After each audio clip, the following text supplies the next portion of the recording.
প্ৰতিখন পঞ্চায়তত জেটিকিং গড়ৰ ইকেৱাইচি আৰম্ভ হৈছে। আপোনালোকে নিশ্চয় জানে প্ৰতিখন গড়ত আহি ইকেৱাইচি সম্পূৰ্ণ কৰি আছে জেটিকিং গড়ৰ নতুন এখন জাননী আহিছে। আপুনি জেটিকিং গড় কেনেকৈ লাভ কৰিব পাৰিব, জেটিকিং গড় কেতিয়া ৰিলিজ কৰা হ'ব, লগতে জেটিকিং গড়ৰ ইকেৱাইচি বৰ্তমান প্ৰতিখন পঞ্চায়তত ঘৰে ঘৰে আহি জেটিকিং গড়ৰ ইকেৱাইচি সম্পূৰ্ণ কৰি আছে। আৰু ইয়াৰ মাজত বহুতে জেটিকিং কৰিব পৰা নাই, কিছুমানে ইকেৱাইচি সম্পূৰ্ণ কৰিব পৰা নাই। যদি আপুনি জেটিকিং গড়ৰ অপেক্ষাত আছে বা জেটিকিং গড় পাবলগীয়া আছে তেন্তে আপুনি ভিডিঅ'টো স্কিপ নকৰাকৈ সম্পূৰ্ণ চাব। আৰু যদি আপুনি এতিয়ালৈকে ইকেৱাইচি সম্পূৰ্ণ কৰা নাই বা আপোনাৰ ঘৰত আহি যদি ইকেৱাইচি সম্পূৰ্ণ কৰিছে তেন্তে আপুনি ভিডিঅ'টো স্কিপ নকৰাকৈ একেবাৰে শেষলৈকে চাব, কাৰণ এই ভিডিঅ'টো আপোনালোকৰ বাবে অতিকৈ গুৰুত্বপূৰ্ণ হ'ব। জেটিকিং গড়ৰ নতুন এখন জাননী আহিছে আৰু এইখনত জেটিকিং গড়ৰ বিষয়ে বহুকেইটা আপডেট আছে, সেইকাৰণে আপোনালোকে ভিডিঅ'টো স্কিপ নকৰাকৈ শেষলৈকে চাব। যদি আপুনি এতিয়ালৈকে চেনেলটো ছাবস্ক্ৰাইব কৰা নাই তেন্তে আপুনি চেনেলটো ছাবস্ক্ৰাইব কৰি ৰাখিব আৰু বন্ধু-বান্ধৱীৰ লগত ভিডিঅ'টো শ্বেয়াৰ কৰিব। প্ৰথম আপুনি চাব পাৰিব ইয়াত এখন নতুন জাননী আহিছে আৰু এইখনত যিখিনি উল্লেখ কৰা হৈছে সেইখিনি আপোনাৰ জনা অতিকৈ গুৰুত্বপূৰ্ণ। আপুনি জেটিকিং গড়খন লাভ কৰিব পাৰিব নে নাই, ইয়াৰ লগতে আপোনাৰ জেটিকিংটো কেনেকৈ সম্পূৰ্ণ হ'ব আৰু আপুনি গড়খন কেতিয়া লাভ কৰিব পাৰিব, কোনসকলে গড়খন লাভ কৰিব পাৰিব, কেনেকৈ আপোনাৰ জেটিকিংটো সম্পূৰ্ণ হ'ব, প্ৰচেছখিনি আপুনি গোটেইখিনি ইয়াত জানিব পাৰিব। লগতে আপুনি জেটিকিং গড়ৰ ইকেৱাইচি কৰিব লাগিব নে নাই, ইয়াৰ লগতে কেতিয়া গড়খন ৰিলিজ কৰা হ'ব, গোটেইখিনি আপুনি এই ভিডিঅ'ত জানিব পাৰিব। প্ৰথম আপুনি চাব পাৰিব ইয়াত দিয়া আছে ইন্ট্ৰডিউচিং সেল্ফ সাৰ্ভে দি আছে, পাছত দি আছে ট্ৰুক অস্প্লাছ 2024 অস্প্লাছ 2024 নামৰ এটা মোবাইল এপ্লিকেশ্যন আছে। সেইটোৰ জৰিয়তে আপোনালোকে সেল্ফ সাৰ্ভে যিটো আছিল সেইটো আপোনাৰ সম্পূৰ্ণ কৰিছে অনলাইন। যদি আপুনি আপোনাৰ সাৰ্ভেটো সম্পূৰ্ণ কৰিব পৰা নাই তেন্তে আপুনি ভিডিঅ'টো সম্পূৰ্ণ চাব, সেইটো আপুনি কেনেকৈ কৰিব পাৰিব বৰ্তমান মই সেইটো আপোনাক জনাই দিম। তাৰপিছত আপুনি চাব পাৰিব ইয়াত দি আছে হোৱাট ইজ সেল্ফ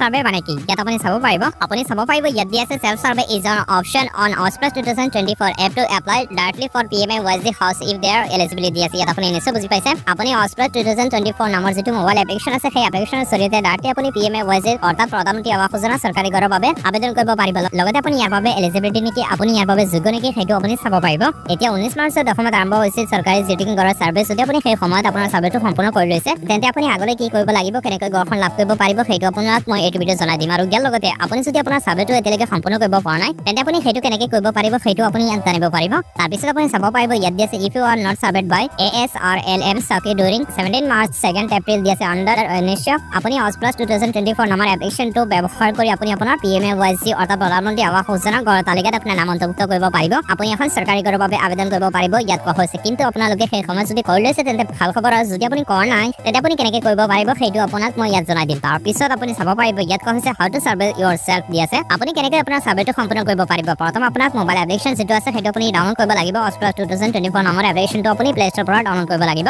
তাৰপিছত কোৱা হৈছে আধাৰ ফেচ আইডি নামৰ যিটো এপ্লিকেশ্যন আছে সেইটো আপোনাক ডাউনলোড কৰিব লাগিব। তাৰপিছত আপোনাৰ আধাৰ কাৰ্ড নাম্বাৰটো ব্যৱহাৰ কৰি আপুনি সাইন আপ কৰিব পাৰিব। তাৰপিছত আপুনি চাব পাৰিব only one self survey can be. তাৰপিছত ইয়াত আপুনি চাব পাৰিব 4 নম্বৰ যিটো অপশ্যন আছে সেইটোত বহুতো ভুল কৰিছিল আৰু সেই ভুলৰ কাৰণে ইয়াত বৰ্তমান বহুতো নাম ৰিজেক্ট আহিছে আৰু সেইটো মই আপোনালোকক জনাই দিম যে আপুনি কেনেকৈ কৰিব পাৰিব আৰু আপুনি এই ভুলটো কিহৰ কাৰণে কৰিছে, কেনেকৈ কৰিছে। Be done from on device দি আছে, আপোনাৰ মোবাইল ফোন যিটো সেই মোবাইল ফোনৰ জৰিয়তে কেৱল মাত্ৰ আপুনি পৰিয়ালৰ এজন ব্যক্তিৰ নামত আপুনি কৰিব পাৰিব। আপুনি চাব পাৰিব only one self survey can be done from on device দি আছে, আপুনি মাত্ৰ আপোনাৰ মোবাইল ফোনৰ জৰিয়তে এজন ব্যক্তিৰ নামত আপুনি কৰিব পাৰিব, কেৱল মাত্ৰ এজনৰ। আপুনি চাব পাৰিব বহুতে কি কৰিছে সেল্ফ সাৰ্ভেটো নিজৰ সম্পূৰ্ণ কৰাৰ পাছত লগ আউট কৰি আকৌ বেলেগৰ নামত কৰিছে, সেইকাৰণে আপোনাৰ নামটো ৰিজেক্ট আহিব। পাছত কোৱা হৈছে আপোনাৰ ফেচ অথেন্টিকেশ্যন যিটো আছে সেইটো আপুনি আধাৰ কাৰ্ডৰ জৰিয়তে ইকেৱাইচি কৰিব লাগিব আৰু সেইটো আপুনি আধাৰ ফেচ আইডি নামৰ এপ্লিকেশ্যনৰ জৰিয়তে অট'মেটিকলি ৰিডাইৰেক্ট কৰিব আৰু সেইটো আপুনি KYC কৰিব পাৰিব। সেই বিষয়ে মই অলৰেডি এটা ভিডিঅ' বনাইছোঁ, আপোনালোকে ভিডিঅ'ৰ ডেছক্ৰিপশ্যনত লিংক পাইছে, নহ'লে চেনেলত চেক কৰি আপুনি আপোনাৰ সাৰ্ভেটো সম্পূৰ্ণ কৰিব পাৰিব। তাৰপিছত আপুনি চাব পাৰিব ইয়াত কোৱা হৈছে সাৰ্ভে প্ৰচেছ। এতিয়া আপোনাৰ সাৰ্ভে যিখিনি প্ৰচেছ হ'ব সেইখিনি কেনেকৈ হ'ব আপুনি চাব পাৰিব। ইয়াত দি আছে during the survey every information should be added as per Aadhaar card, আপোনাৰ আধাৰ কাৰ্ডত থকা ইনফৰমেশ্যনখিনি আপোনাক দিব লাগিব। 2 নম্বৰ কোৱা হৈছে with selecting the beneficiary preference will be given to female beneficiaries দি আছে। ইয়াত কোৱা হৈছে যে আপোনাৰ পৰিয়ালৰ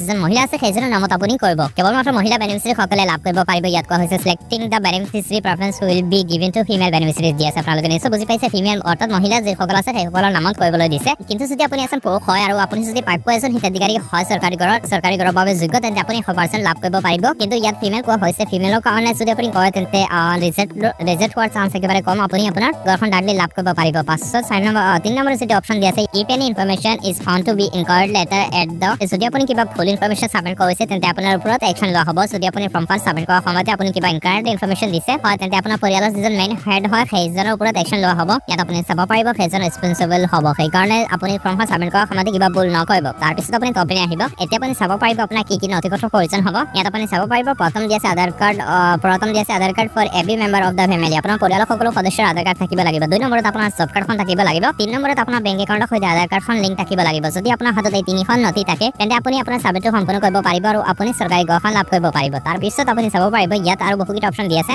যে ইয়াৰ বাবে কোনসকল যোগ্য আছে, কোনসকলে এই ঘৰখন লাভ কৰিব পাৰিব আৰু কোনসকলৰ বাবে এই ঘৰখন হয় জেটিকিং গড় যিখন আছে সেইখন কোনসকলে লাভ কৰিব পাৰিব। ইয়াত গোটেইখিনি দিয়া আছে, আপোনালোকে পঢ়ি পিনি গোটেইখিনি সেইটো জানি ল'ব ইয়াত মই যিখিনি ইনফৰমেশ্যন আপোনাক দিছো সেইখিনি অলৰেডি মই এটা ভিডিঅ' বনাইছো যে আপোনালোকে অনলাইন কেনেকৈ জেটিংটো আপোনাৰ সম্পূৰ্ণ কৰিব পাৰিব আৰু এখন যদি আপোনালোকে চেক কৰিব বিচাৰে সুন্দৰকৈ আপুনি পঢ়ি পিনি জানিব বিচাৰে তেন্তে মই ভিডিঅ' ডেছক্ৰিপশ্যনত এটা হোৱাটছআপ চেনেলৰ লিংক দি দিম সেই লিংকত ক্লিক কৰি আপুনি হোৱাটছআপত আহি ফ'ল' কৰিব আৰু তাত এটা লিংক দি আছে সেই লিংকত ক্লিক কৰি আপুনি এখন PDF ডাউনলোড কৰি ল'ব আৰু পঢ়ি পিনি আপুনি গোটেইখিনি তথ্য জানি ল'ব কাৰণ ইয়াত যিখিনি ইনফৰমেশ্যন দি আছে সেইখিনি অনুসৰি আপুনি এখন জেটিং কল লাভ কৰিব পাৰিব যদিও আপোনাৰ তালিকাত নাম আহিছে তাৰপিছত আপোনাৰ নাম ৰিজেক্ট কৰা হ'ব যদি আপুনি ইয়াৰ বাবে এলিজিবিলিটি নহয় আপুনি যদি ইয়াৰ বাবে এজন যোগ্য মানুহ নহয় তেন্তে আপুনি গঠন লাভ নকৰিব সেইকাৰণে এইখন চোৱা আপোনাৰ বাবে অতিকৈ গুৰুত্বপূৰ্ণ এই নতুন জাননীখন এতিয়া আপুনি আপোনাৰ সেলফ সাৰ্ভেটো কেনেকৈ সম্পূৰ্ণ কৰিব পাৰিব চাওক সেইটো বিষয়ে মই অলৰেডি এটা ভিডিঅ' বনাইছো এটা নহয় তিনিটা অলৰেডি মই ভিডিঅ' বনাইছো সেইটো আপোনালোকে চেনেলত চেক কৰি আপুনি ভিডিঅ'টো চাই আপুনি আপোনাৰ সেলফ সাৰ্ভেটো সম্পূৰ্ণ কৰিব পাৰিব যদিও আপুনি আপোনাৰ সেলফ সাৰ্ভেটো সম্পূৰ্ণ কৰিব পৰা নাই বা কিবা যদি অসুবিধা পাইছে তেন্তে আপুনি কমেণ্টত জনাব মই আপোনাক নেক্সট ভিডিঅ'টোত দেখুৱাই দিম যে আপুনি কেনেকৈ আপোনাৰ সেলফ সাৰ্ভেটো সম্পূৰ্ণ কৰিব পাৰিব নহ'লে মই আপোনাৰ কমেণ্টত ৰিপ্লাই কৰিম যে আপুনি আপোনাৰ সাৰ্ভেটো কেনেকৈ সম্পূৰ্ণ কৰিব পাৰিব আৰু ইয়াৰ লগতে যিসকলৰ ঘৰত আহি EKYC সম্পূৰ্ণ কৰিছে সেইসকলক চিন্তা কৰিব নালাগে আপোনালোকৰ তালিকাত নাম আহি যাব আৰু তালিকাত নাম অহাৰ পাছত আপোনালোকে গড়খন লাভ কৰিব পাৰিব আৰু যোনসকলৰ ঘৰত এতিয়ালৈকে ফিল্ড অফিচাৰ অহা নাই সেইসকলে কেনেকৈ গড়খন লাভ কৰিব পাৰিব